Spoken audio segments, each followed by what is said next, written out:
Button. Cool. Yes. Welcome everyone to another Facebook Live with Dr. Nelva Bryant. This is a special edition because we're on a Saturday morning. We would love to hear from you if you think Saturdays are better to view us live or even to watch the replay. But yes, this is a special edition, and we are bringing back a guest that we introduced to you earlier this year. Her name is Laura Sciepko. I believe I said it right. And she is from Global Compass. Green Compass Global. I was going to say the company's name backwards, but you can tell I'm off to a great start on the weekend. It's early. It's early. It's early. But I'm looking forward to talking to her. But Dr. Bryant, please introduce yourself to everyone. Hello, everyone. Thanks for following and listening in on a Saturday morning. I know it's not early, but Saturdays, it's more relaxed. But thank you for listening today and following along. I'm Dr. Nelva Bryant. I'm a veterinarian, and I'm working in the airline industry. I do work with Delta Airlines, and I'm very honored and pleased to have that role, just to be able to have an input on the safety and welfare of animals during transport. So very thankful for that. I've developed When Pets Fly to assist pet owners and others actually in reference to getting animals prepared for air travel. We have developed these Facebook Lives to kind of share information, in a sense, introduce everyone to different stakeholders in the animal transportation industry. Today, like Greta said, we're bringing back Laura to talk about CBD. And why? Because there should be other options to kind of relax the pet during transport instead of just a sedative that your veterinarian can prescribe. So going with CBD or potentially something else that does not cause sedation in the animal is the best route for them during transport. So that's what we're going to talk about today. Again, bringing her back, and actually because there's so much information about that. You could probably see on the commercial market. You can go to PetSmart and probably see all these different things that has CBD, and you're like, I don't know. Should I give this to them? Is it good? I don't know. But either way, we needed more information from Laura. I believe. Correct me if I'm wrong, Greta. We had a lot of questions in reference to her, and just our followers need more information. So that's what we're going to do today. Greta, introduce yourself, please. Well, hello. My name is Greta Russo, and I do the help Dr. Bryant and When Pets Fly with the marketing, PR, and events side of things. And I am definitely, like most of you out there, going along on this journey to learn more about animals and transportation. And this is a really developing area now that more pet parents are going to more places with their pets, whether it's flying or in the car. This is definitely a resource that I love that we are providing to help pet parents and even people who are just in the animal transportation sector have more information, more resources, and more connections as we bring more and more people onto the live. So the last time we saw everyone, we were telling you, Dr. Bryant and I were getting ready to go away to an expo, which we had a great time at, and met a lot of great people. So it turned out to be well worth the money and the time. And there was so many things that were key factors for me. Number one, and I'm glad it leans into this show, there was so many vendors that had CBD, and it kind of made me take a pause because, number one, as a cat mom myself, I don't, I just like all of you, I watch what I give to my cats. And so, the last thing I want to do is give something I think will hurt them. And so me personally, I'm just kind of weary of CBD, which is why we're bringing Laura back to talk to her. And then when Dr. Bryant and I were at the expo, there was so many vendors that had CBD products. It was like, it was in everything, and we can do this for you, and we can, put your name on this, and between chews and treats and ointments, and I even saw drinks and lotions and soaps, and it was like, oh my God, it was everywhere. And I don't know a lot about this, but isn't CBD a part of weed, and isn't weed a drug? And like, how does it's a drug to humans and affects them one way? How we don't know how it's affecting the cats and dogs. It's like, I'm so confused. I'm more confused now than I was before when I knew nothing. No, definitely. You're totally right. And I'll be honest, I'm a little bit leery of it, but I'll be honest. I did try a little bit after our Laura came on. I think I went somewhere and tried a CBD chew to kind of relax. And to me, it gave me a weird feeling. It was just an unusual feeling. I felt like I was in a daze. I don't know what that was, but I didn't like it.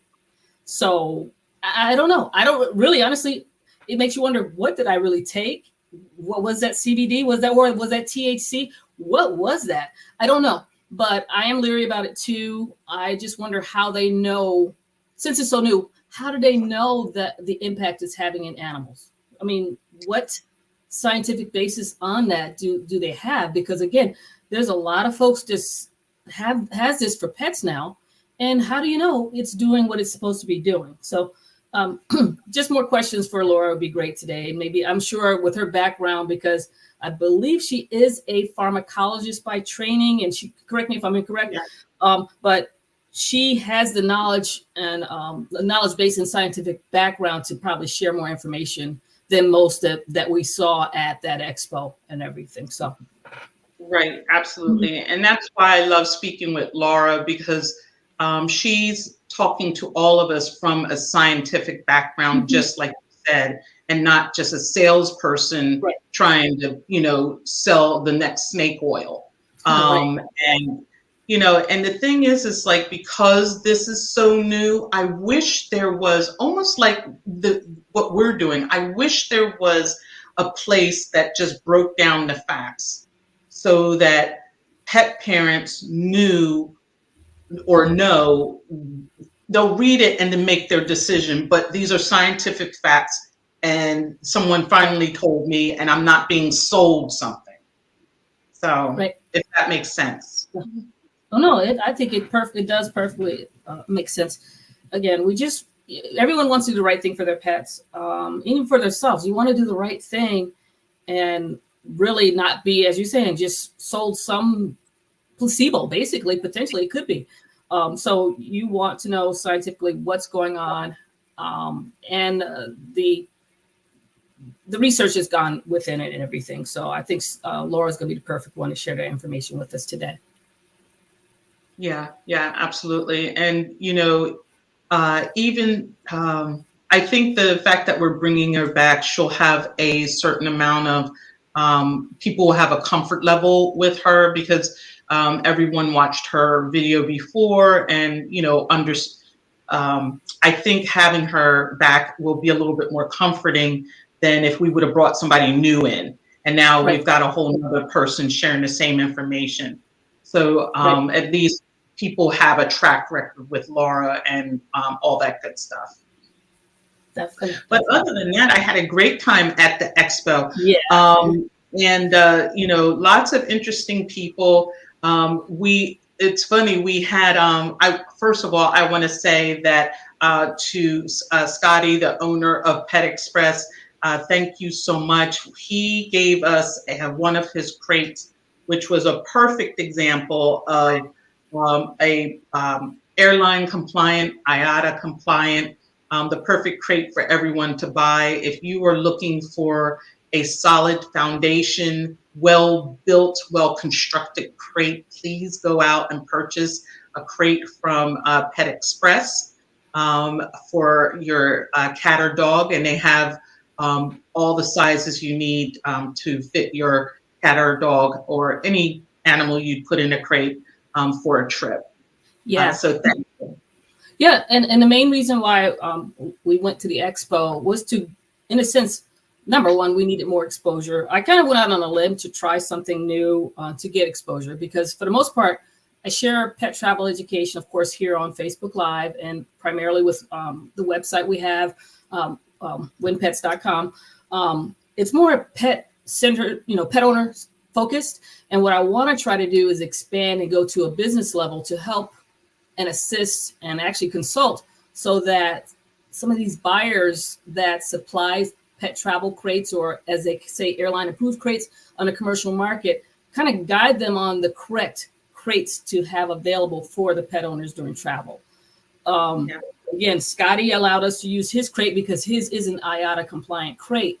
And what I did is showed a comparison of what so-called airline approved crates, and they're just falling apart. I mean, there's a video of a dog that came from TikTok where this dog was chewing his way out of a crate. And this crate, I've seen it on advertised or being sold on Amazon. And this dog was ripping right through it because it did not meet the requirements or standards for IATA, which is the International Air Transport Association. So that's the standard you want the crate to meet for air travel by cargo.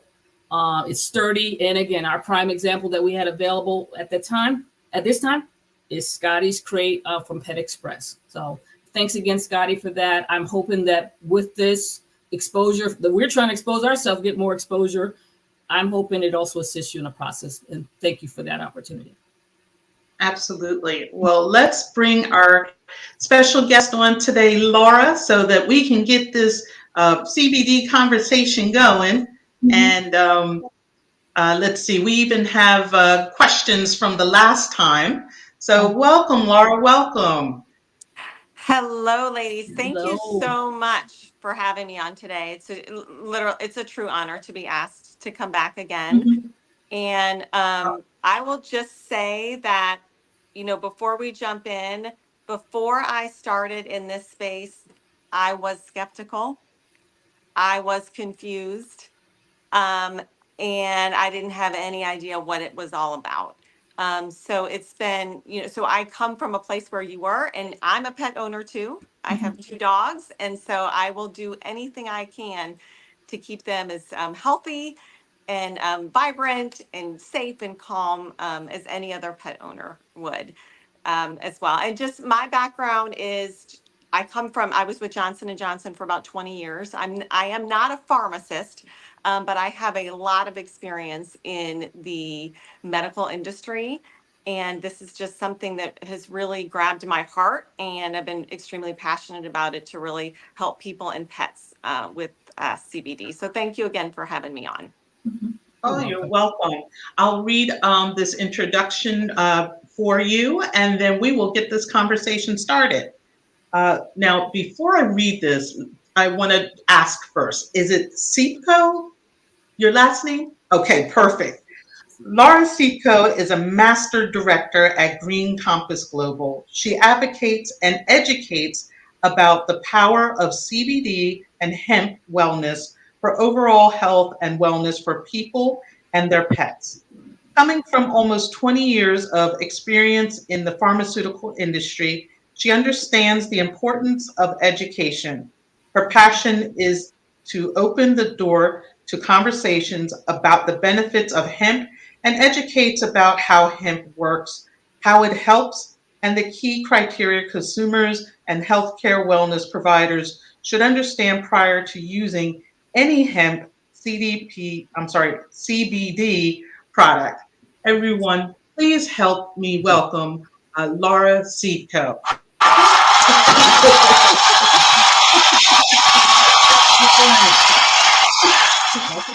Excellent. We didn't have that last time you were on, did we? I love it. It's so fun. We're stepping up our game. I love it, ladies. So impressive. Oh, well, Laura, thank you so much for coming back. We really appreciate you being here. Oh, did you guys hear that? I heard a little echo. Yeah. Well, let's. Well, why don't you tell us about yourself and also, how did you get on this path? Yeah, I've I've always had a passion for kind of health and wellness for myself. And I was introduced by a friend. She said, listen, there's this company, Green Compass Global. It's in the health and wellness industry, something that you should really look at. They are launching into the CBD space. And I said, no, thank you.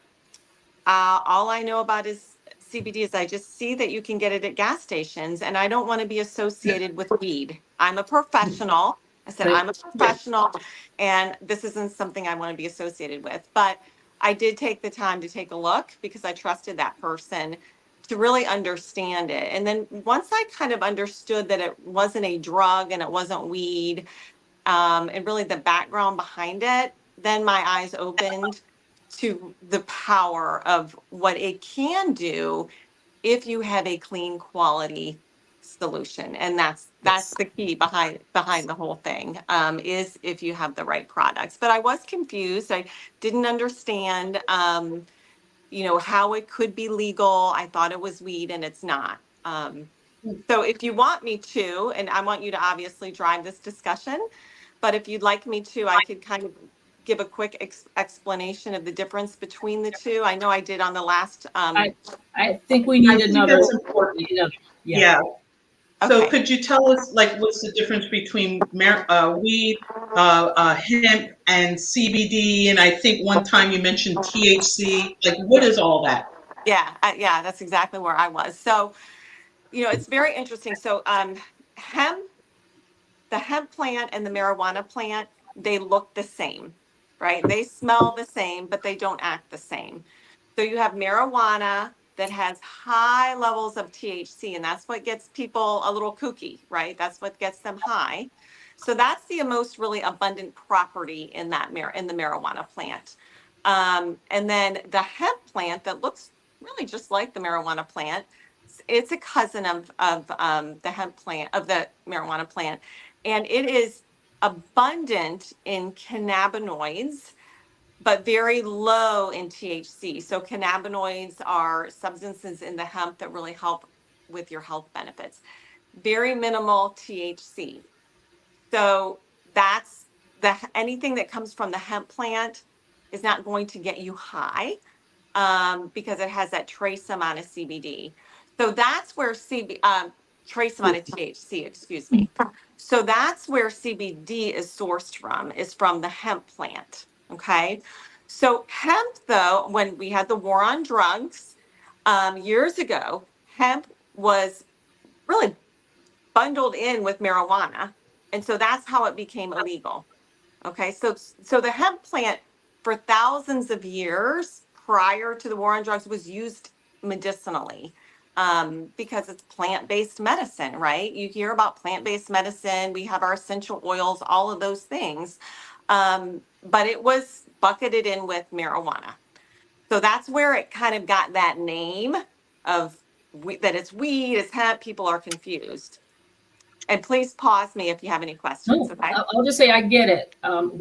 Since they look similar, that's why they lumped it together. So I get that. I definitely get that. Mm-hmm. And so So then in 2000, oh, go well, ahead. just to clarify, so weed and hemp are the two plants, and they're related but not the same.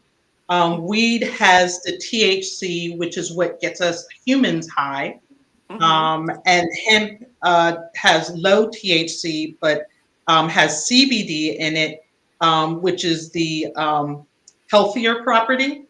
Mm-hmm. So THC and CBD are the chemistry within the plant. Yes. Yeah, that's a great way to describe it. Absolutely.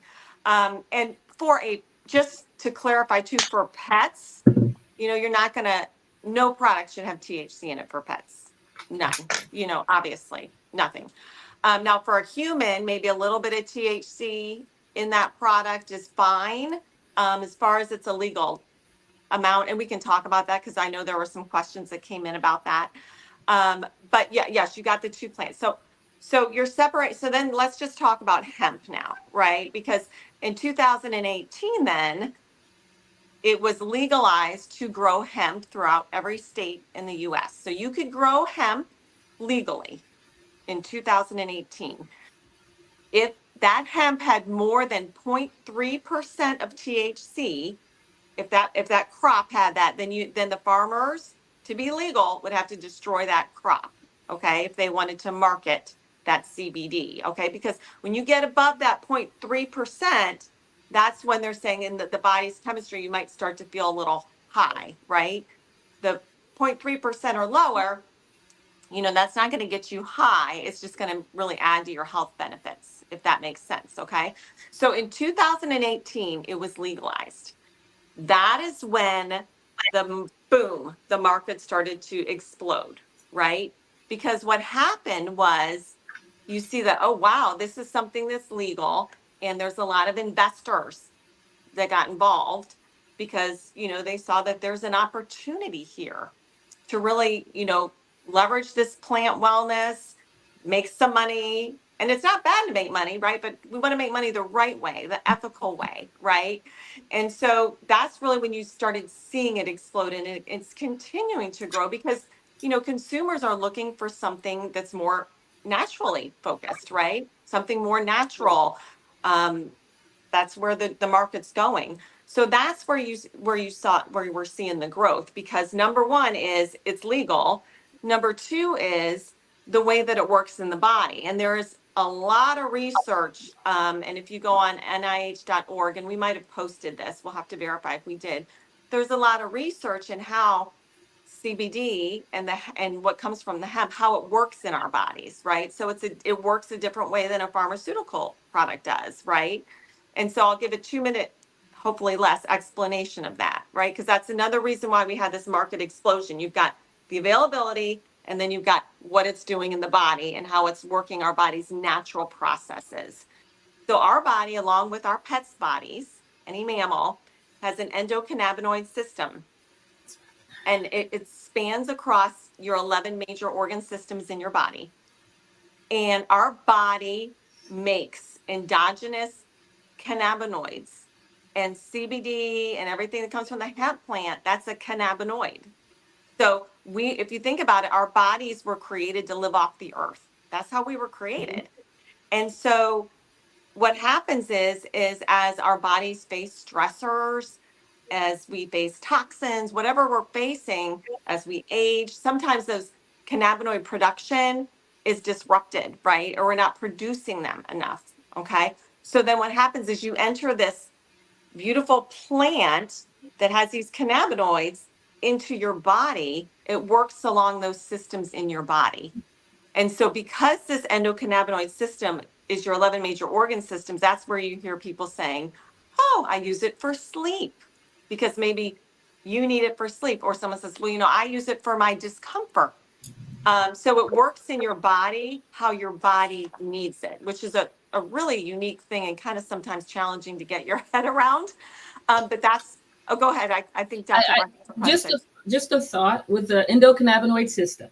Mm-hmm. You say we all have it, and over time it's not working as properly as it should. What can we do aside from the CBDs? What can we do to stimulate our system, our endocannabinoid system, so it will work properly? Mm-hmm. A lot of that is really healthy lifestyle things as well. Mm-hmm. I mean, it's what we try to do to keep ourselves healthy anyway. Healthy eating, exercise, all of those things, minimizing the toxins that you're bringing into your body, right? Mm-hmm. We bring in processed foods all day long. All of those things are affecting our overall health, and it's affecting that as well. So there's different, there's obviously, it's just if we keep ourselves as healthy as we can, we're going to keep that system as healthy as it can. Mm-hmm. This is just another supportive role, right? Yeah. It's not the answer to all the world's problems, right? Yeah. But it's another support, to provide your body the support that it needs, like when we take vitamins, when we do other things to keep our body operating on that optimal level. So when you see that it can help put your body in balance, and it helps in multiple different ways, It might help me sleep. It might help me with energy. It might help me with different, everybody's different. And like I said, it's not a miracle drug, if you will. But so you have these two things happening. So you have people having great results, you have the availability of it. So you're seeing it everywhere, right? And so that's really what put me on fire to start to really advocate for the right products for people, because consumers are confused. They're seeing it everywhere. It can help, but it's not a miracle drug, and not everyone's the same. And so that's where I'm really passionate, is to talk about, what do you need to look for as a consumer? What do you need, like, from a quality standpoint, but also, how do you need to use it? Because it isn't a, take 2 Tylenol and call me in the morning type thing. It's a little bit of a nuance. And that's where I think a lot of times consumers, they just don't know. And they think and if they don't have guidance, that's where the challenges can happen. And so that's kind of what I'm passionate about doing. So that was a long answer to your question, but hopefully we're kind of going in the direction to give you all the information you need. Mm-hmm. Yeah, that was perfect. I think one of the questions that had come up was, I'll blend what you said into the question. So you said that, humans and animals were kind of the same thing since we're mammals. So we have this endocannabinoid system, and and so this CBD helps or aids your body where it needs it first, and then after that. So I get all that. With your cats and dogs, since they're not 150 pounds, 200 pounds. So I guess people are having a difficult time figuring out the amount to give to their dog compared to the next person's dog. So is there like a standard, and this is what the question was, is there like a scale? If you're giving and I guess it depends on what you're giving them, because I've seen the tincture, I've seen the chew, and I've seen the treat. But the question was, is there a scale of what you should know to give by the pound of the animal? Did that make sense? Absolutely. And then here's the other question that comes up. There's different milligrams per bottle. So yes, so there is some, and I can send us something to post, because a guidance of weights and milligrams for your different pets. Because you're going to have, like, some companies will have a oil that's 250 milligrams, and then they'll have a 750 milligram oil. How do you know what to give? Or they'll have a pet treat, exactly what you're saying. So I think what would be most helpful is if we just have a little guide that you all can post, and then people can look at the weight of their animal, and then they can look at the range that they should give that pet. Would that be helpful? That would be great. Because you need to make sure that you're starting with your pet at a small dose, and having them trial that. Or, I mean, you could do 30 days just to keep them on that, because you want to easily transition them to see the results, because it might take them a little bit of time for their body to adjust to see the results, especially if you're looking at a geriatric dog and you want to keep them as mobile as you can, as long as you can. Pain and mobility, that's going to take a little time for their body to kind of take that in to help them. Does that make sense? Yeah. Well, a few questions I have that pops up from this. I was talking with someone at the expo, and they were saying that there's potentially a human grade of CBD. Does that exist? Yes. So at least what we have, right, is we have the human grade CBD that you can get it with the minimum amount of THC or no THC, right? The pets, you never put THC in there. And then at least what we do is the carrier oil, because we have a treat, but we also have an oil. The oil is probably best for dogs because it's going to absorb better. But the oil there's a different carrier oil. So we use the hemp oil, carrier oil, because that doesn't bother their stomachs. With some carrier oils, that could bother their stomachs, and they can't tell you, right? Or they're just going to feel nauseous, and they're going to exhibit those signs of nausea. So you want to make sure that you have that gentle oil for their stomachs. Mm-hmm.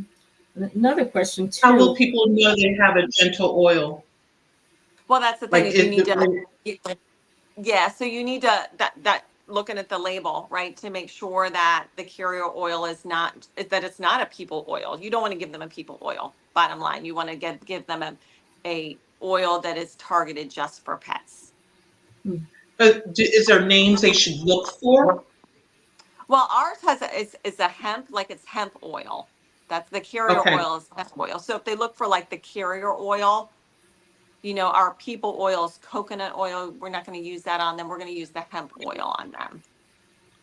I thought dogs could have coconut oil. Well, our carrier oil is coconut oil, and we don't recommend that for pets. Yeah. Okay, because there's I only ask because there's several recipes of treats where people are using coconut oil and like berries and freezing them, and that's a treat for them. So I thought it was a healthy oil. Well, and you know what? It just might be something in our in our production in the coconut oil, but we just recommend for ours that we just use that hemp oil for them with no THC, obviously. I think the big thing is making sure there's no THC in that as well. And I would think any pet company, I would think they're going to have a carrier oil that's okay for their tummies. The thing that I would really look for are some other things that you would really want to make sure you look for as far as your criteria, because I would think any pet treat company, they're going to make sure that they're able to stomach something like that. What you want to make sure is that the people who are buying it, like the consumers, like my mom, she might just go buy a CBD that's a people CBD and not know. Does that make sense? So I'm sure the company's putting on the right carrier oil, but it's us consumers to make sure we're not putting people CBD in the pets. Yeah. Well, how would a pet owner know the quality of the CBD that they're giving their pets? How would they know it's good quality? The quality all starts with the soil. And so that's really a key thing. Hemp is a scavenger plant. So any soil that hemp is grown on, it is going to uptake whatever is in there. So if the soil has any pesticides, any toxins, anything like that, that goes into the plant, and then that's going to be put into whatever treat or oil is made. So that's really, really important. And so honestly, I would not buy any pet CBD for my dog if it wasn't USDA organically certified. Because then if that's what we're doing for ourselves, and sometimes we actually do better for our pets than we do for ourselves, don't we? But if that's what we're doing for ourselves and that's our standard, that should be for our pets, because then that's confirming that everything is pure. Because again, this market right now that we're playing in is not regulated. Okay, so like I said before, if a farmer grows a crop that has more than 0.3% THC for hemp, they have to destroy it, right? That's regulated. What's not regulated is the creation of these products. So that's where buyer beware, that we just have to really be diligent for our pets. And that's what I would look at, because you're ensuring that everything is pure in that bottle. That would be the number one thing that I would look for. Now, if it's not USDA organically certified, then you just have to do a little bit more research and really try to understand where is it grown, because if it's on that organic soil, it's confirmed. I mean, they have to follow those regulations that soil has been organic for several years, meaning there won't be any trace of pesticides or herbicides in the soil.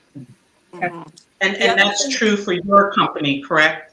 Yes, absolutely. And that's really, honestly, that was like the one thing that really got me interested in this, is to understand that there are differences, because I really thought they were all the same. When I was confused and I was skeptical, I was like, there's all these out there, all the same. Why would I have any interest in being in something like this? Mm-hmm. That's the key thing. The other thing I think that's really important and it just aligns with the certification, is looking at a certificate of analysis. They call it a COA, and that should be on the website. And basically what that just does is it's kind of like an ingredients label in a way that it proves everything that's in the bottle. So it's it's a third party is coming, they're grabbing, they're testing that product at that manufacturer, that it's valid of what they put in the bottle. It's kind of that check, right? Since we're not regulated, it's that third party check. And so you should make sure that, consumers should look at that to see if that's on their website, and to make sure that it's a recent one, within the last, year or so, because then it's a recent crop. What's the COA stand for again? Certificate of Analysis. Okay. And who was that given by? And that's done by they'll do it by a third party lab. There's a ton of different third party labs out there, but and that it'll be like it'll be a document that'll pull up. It'll have all the ingredients that is that's in there, all the different cannabinoids that's in that CBD, and then it'll have the company's name and the date of when they tested the CBD. So you want to make sure it's not one that's like 5 or 6 years old, because then that's not what they're putting out there. Yeah. So I would say you're looking at anything, those are the really 2 key things, because that gives you the end result. We could talk all day long about the processing and where it comes from and the plant and all of that, which is important. But the bottom line is it has to be clean for your pets. And you need to know what's in it. And Dr. Bryant, you mentioned that you had taken that to help you sleep. I don't know what I took. Well, and I've had people don't understand D8 and things like that. And I've had a lot of people that I know, because they, I'm in this business, they'll say, oh my gosh, I felt woozy, or I didn't feel right. Yeah. Well, that's because there's something in there that probably you didn't know was in there. Because the mislabeling of products is huge out there. And that's the reason why we need that certificate of analysis. I mean, the FDA did research on the amount of mislabeling happening, and they found that over 70% of what's on the shelves out there is mislabeled. Wow. So that's a problem. And so that's why we... I don't know why I'm shocked, because they mislabel crates. So, I mean... Yeah. Yeah, but what you're talking about, the crate on Amazon. Yeah. So it's out there. And that's why it's so wonderful that you're all doing what you're doing, like the crates. I wouldn't have known if I was flying my little Mabel and Maisie. I might have gone on Amazon and saw that and bought that. I mean, because it says it's good, right? So it's really, that's why it's so wonderful you all are doing this. Yeah, look, maybe you need to be a consultant for some of these companies too, to let them know that they're mislabeling things, and it's giving a poor outcome sometimes for different for the customer. Basically, they need to know exactly what they're taking, instead of we just need to know. Basically, we're trusting the folks that distribute and sell these products. A lot of times we're trusting that they're giving us the right thing, and then we find out they're not, and that's really bad. So, And there's a lot of great companies out there, and so there's a lot of not great companies out there. So that's why it's important just to weed out the ones that aren't. What else? And that's with everything, I don't want anyone to get the impression that, the CBD industry is being hijacked and, they're bad products. That's with anything put out there. Just like Dr. Bryant and I mentioned, something as simple as a crate. There's crates that are mislabeled as being safe and airline compliant, and they are not. So I just wanted to make that note real quick. Well, we brought you back because the last time you were on, you did such a great job of informing everyone of so many things. There was a lot of questions that came in. So Dr. Bryant and I wanted to share those with you so that you had a chance to answer them. And one of the questions that I had was actually from a pet parent that we had on here before on the show. And she is from New York. She has a lot of great pet parent friends. There's like groups of, in New York, there's always huge groups of pet parents hanging out and doing things together. And of course, being in New York, the majority size of the dog is a small dog. Well, she said that her and all her friends, they gave CBD to their small dog. And instead of calming them, it had the reverse effect and made them hyperactive and angry. And, now they're all scared to use a CBD product. She didn't mention what company it was. So I don't know who it was, but I guess she wanted to know from you, what do you think happened? Yeah, I think that usually when people have kind of weird, people or animals have weird reactions, it has to do with two things, either the dose or the purity.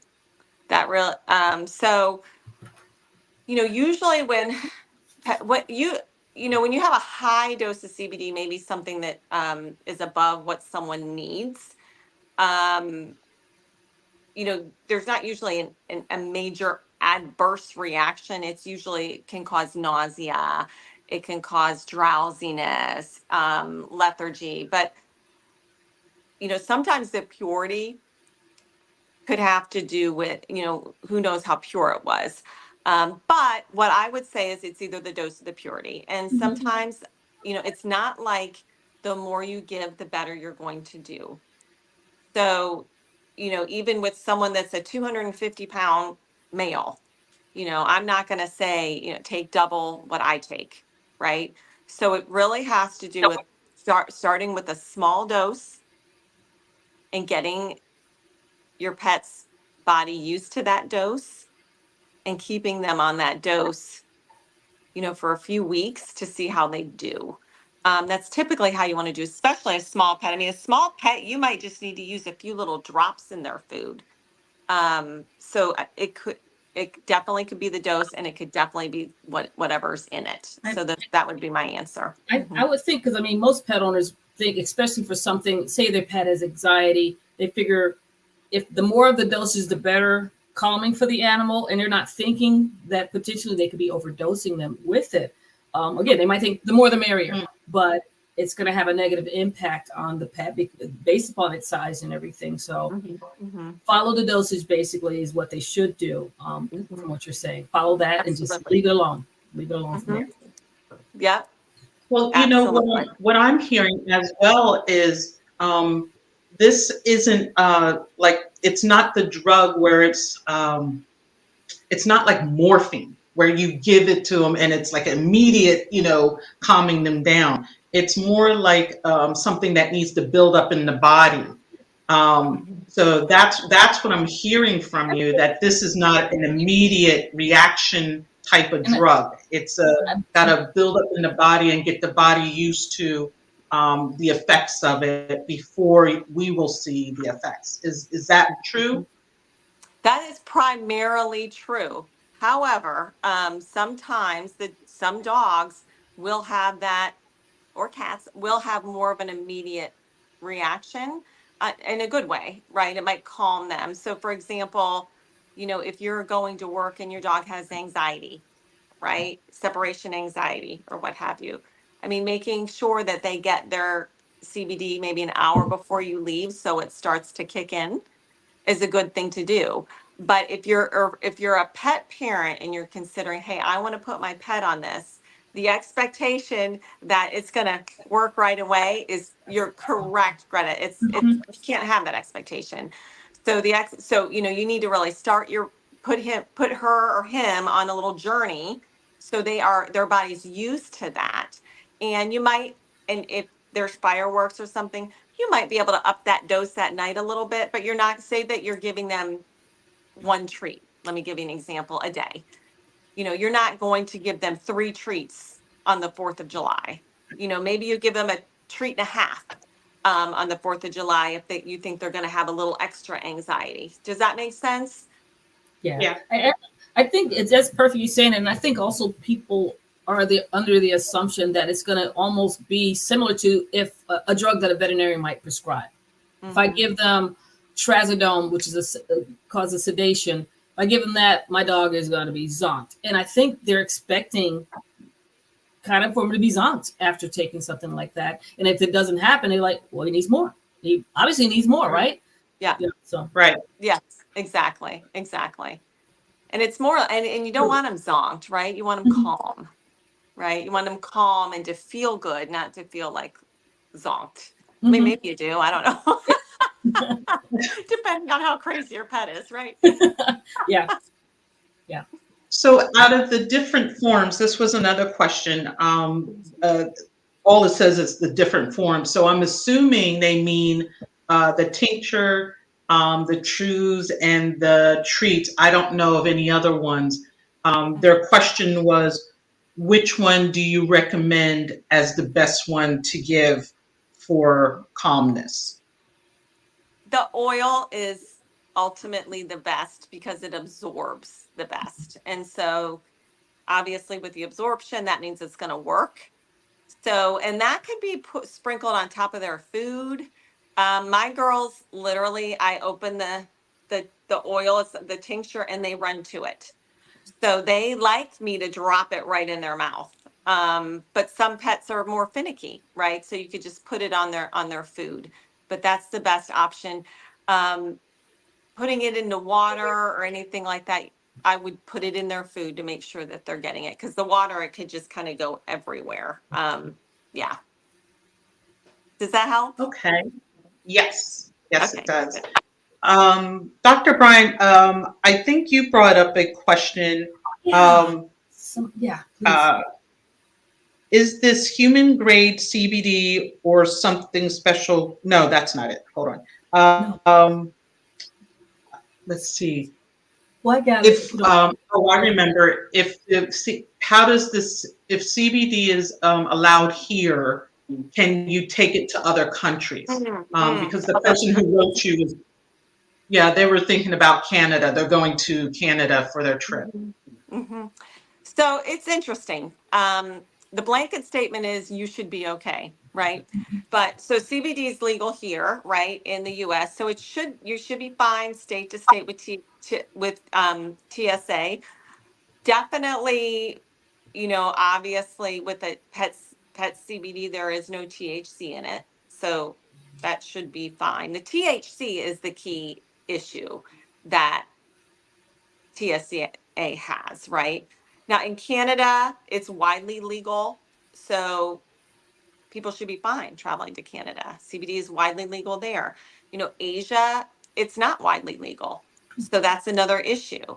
Now I can't remember because I was working with some people in the UK a couple years ago, and their legal limit was 0.2% THC, not 0.3%, right? So you would need, but with pets, there's no THC in the CBD. So the issue really is the THC. So you should be fine Right. that way. Is there a place? I'm sorry. Go ahead. No, you're good. You're good. Is there a place where people can research what countries allow CBD? I have an article I can send you. I'll send you a couple links that you can post that will help your viewers to research that as well. Because it is, so US is fine, but yes, kind of when you're doing a little bit across the borders, that's a little dicey. Great.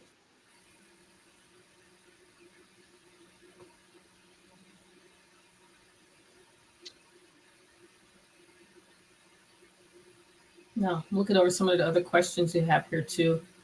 I know because we went over some and I didn't realize it. What are the instructions for using CBD for calming? And okay, say if I have a dog, well, I'll just say my Naya eventually is going to be arthritic in her knees, unfortunately.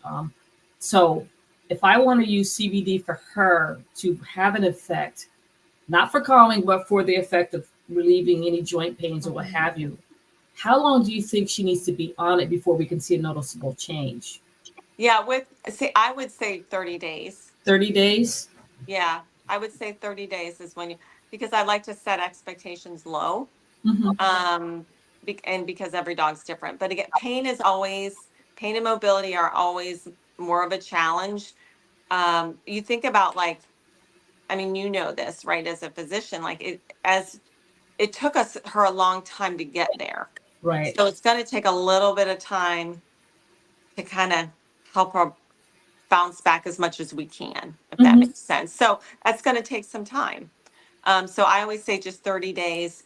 I would like to set those expectations low. So then we're maybe pleasantly surprised at 21 days, if that makes sense. Yeah. No, that's perfect. I love that you said that. But then my question also then is, okay, again, how much would the dosage that she would have maybe for calming be the dosage for if she has a joint problem, or same dosage? It's just more of a long-term basis or continual basis. Yeah. And exactly. And then you'll know, like at 30 days, here's kind of like the thumbnail recommendation is give it 60 days. Give it 60 days. So at 30 days, you might have a dog that has anxiety and they're completely calm. They're like, oh my gosh, you're like, there's a major difference. At 30 days, we might need to up that dose a little bit for mobility, but we want to see, because what can happen is if we continue to up it too quickly, you might not overdose in a negative way, but sometimes they don't need a huge amount. So we give a trial, we get them locked into that. And if we're not seeing anything, then it's like, okay, let's bump it up a little bit. And that little bump might just do the trick and just take that puppy kind of right where she needs to be. Right. How long do you wait? Do you wait a week before you decide to go up? Or do you wait? Because I would think after a day or two, you're not going to really see anything. But maybe after a week and you don't see anything, try the next level. Yeah, I would actually give it at least a couple of weeks for sure before you're going to bump it up. I mean, I'd like to get them used to it, because you also want to make sure that, because they can't communicate to us, they can't, you might be able to visualize, oh, well, gosh, they might be a little drowsy. Maybe we need to go down in a dose, because everybody has a different system. And so, we might all we might all be the same height. We might all be the same weight, but we all have a different sensitivity to different products, right? And so they might be a little bit more sensitive, or and they can't tell us that. So we have to kind of make sure that we do the thinking for them, as we know. Not thinking, because they do think a lot. I believe that they're human inside in their brains, but we help translate things for them and help them to get them where they need to be. But because that's kind of what I see. One of the biggest challenges is people will be like, 2 days, oh, that didn't work, I'm going to up the dose. Right. 2 days, I'm going to up the dose. And then you get to, it's kind of like a Christmas tree. It's like you've got all these lights in your body, which is your endocannabinoid system. And then all of them are filled with CBD. And then you still are trying to plug in more lights, but it's overflowing. And then it just, all the lights sizzle. And so if we over sizzle our system with CBD, it's just going to, boom, it's not going to work. Does that make sense? Yeah, I think so. Got to give it time to work. And again, everyone is expecting it to work like a sedative. And that's the thing. They're expecting that same reaction in their pet. And it's not going to give you that same reaction. It's just maybe mellow out a little bit, just calm down. But again, a sedative, they're expecting their pet to go in a corner and go to sleep somewhere if there's fireworks or what have you. So it's not going to have the same impact as a sedative, but it does calm them. And that's what you want. And, and that's exactly it. And, I think I have received those miraculous stories that I have people, oh my gosh, fireworks last night. Oh my gosh, look at my dog. They'll take pictures of the dog relaxing, which is amazing. But I think that that's not every dog. So I really like to, really set expectations for people because some dogs, it does work. In 30 minutes, they are completely calm, even if it's not always in their system, but that's not every dog. And so we just have to be very cautious on how we're communicating to people. Yeah. Wow. Is CBD, is it when you're using it, is it a maintenance I don't want to say drug, but is it a maintenance tool or is it an immediate tool to fixing the problems? So like once you start a CBD regimen, do you always have to keep them on it, or can you start and stop when you're using it? It's preferably and always, and the reason why that is it's keeping your whole body in balance and a lot of things that you don't even see. It's a powerful anti-inflammatory. We don't know all the inflammation happening inside our bodies, right? So it really, and it's a neuroprotectant. So there's a lot of benefits to it that we don't see beyond mobility in our animals, beyond keeping them calm. So for our pets' health, it's a great maintenance tool that you keep on. That's preferably if for their health, that's what you would want to do. I mean, you can people try different things, right? They might use it, it's calming their anxiety, they might take them off that, and then for that pet, it might just help them every once in a while. But that's the thing. There's not like a cut and dry yes or no. But overall, the best results for them inside and what they're exhibiting outside is if they are able to be on it consistently. Okay. Well, we flew through this hour with learning so much, and I'm so happy you're here. I know that we actually went through all the questions that were asked, and I have 10 different questions on here, and you've answered all of them, even if they weren't directly asked. So I want to thank you so much for all the great information you've given us. Is there anything else that you want to share that maybe we didn't ask or you might not have covered? Let's see. I think we covered a lot. I think that, like I said before, there's a lot of great companies out there, and it as a consumer, to kind of wrap it up, is just make sure that you're seeking out something that's USDA organically certified, and ask those questions about the purity of the products. And I would think that I would want to make sure that I'm like have someone guiding me, so if it's a company that I mean, obviously me, I want to guide people, but if it's not me, a company that if they're buying it online, do they have a chat room? Do they have people that can help guide them? I think that that's really, really important. We have our pets because we love them and they are our family. And so it's important for us to do our due diligence for them because we are their world and we are their advocates. And going and buying something that we're not sure what's in it, and we just don't know. And so I think that that's the thing, and that's why we're here today. And I'm just so grateful that you all asked me to be on here again. Really, really grateful and very, very appreciative because I really love to talk about this. And I think what you two are doing is pretty amazing in just really helping us pet parents, including myself. So thank you. Thank you for being here. Welcome.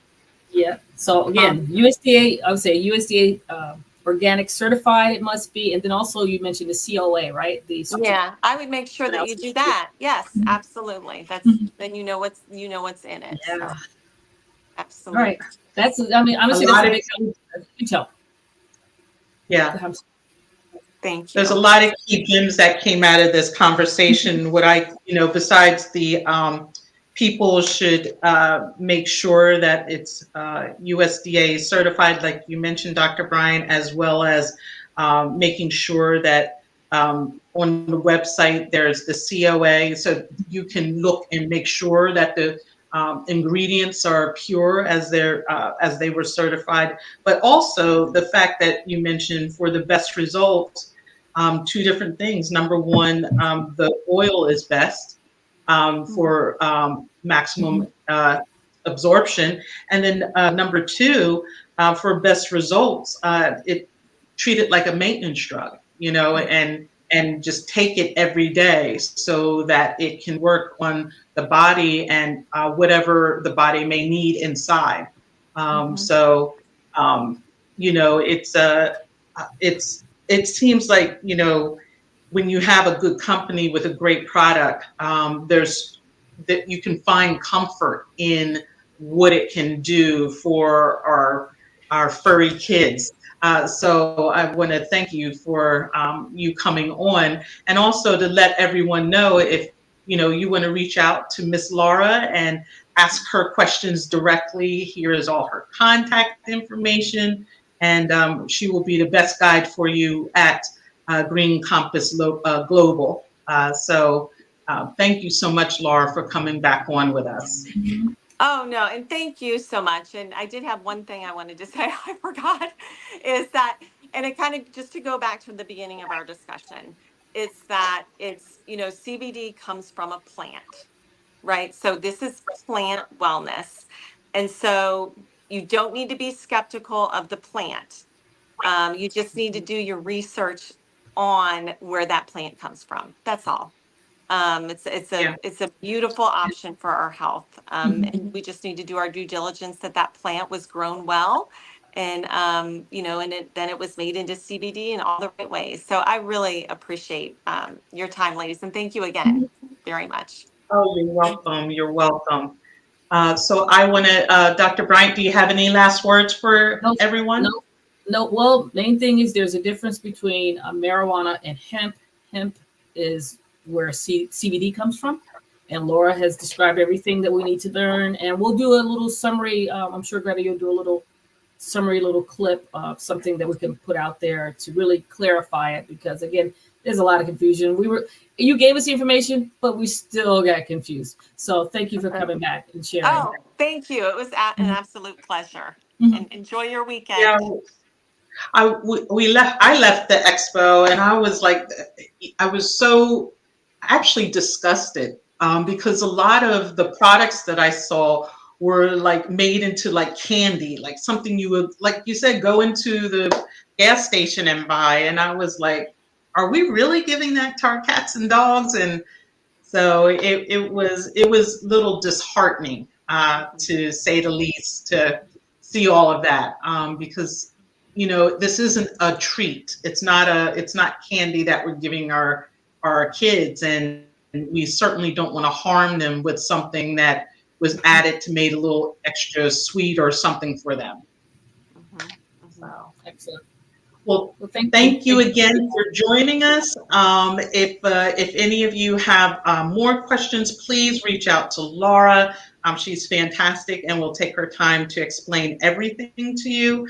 And if you can, try to go to her site to get some of the Green Compass Global products that she has.